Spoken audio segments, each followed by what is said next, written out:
the military plan that has been developed by our Joint Chiefs and that I believe is appropriate is proportional, it is limited, it does not involve boots on the ground.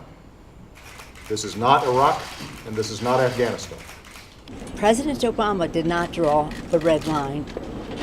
Humanity drew it decades ago. I'm going to support the president's call for action. I believe my colleagues should support this call for action. The debate over U.S. military action in Syria continues to evolve, and today President Obama met with congressional leaders at the White House and dispatched his secretaries of state and defense to Capitol Hill for hours of testimony in front of the Senate Foreign Relations Committee. Here are 3 takeaways from today.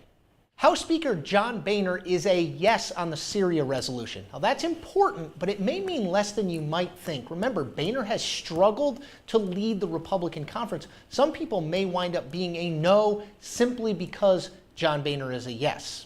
Number 2, John Kerry's boots on the ground confusion is going to drive a lot of news headlines. In response to a question early in the Senate Foreign Relations Committee hearing, John Kerry seemed to leave the door open to the possibility that American troops could be deployed to Syria. He later went back around and corrected himself, ruling it out entirely. I don't want to take off the table an option that might or might not be available to a president of the United States to secure our country.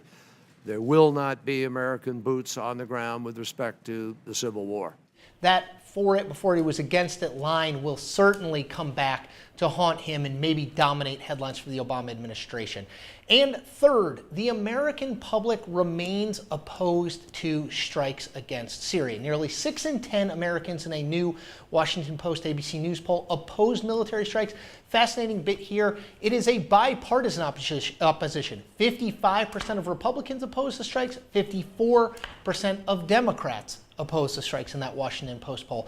It's going to be a very busy week on and off Capitol Hill, and we will keep you apprised of all of it as it relates to Syria, Congress, and this president on In Play.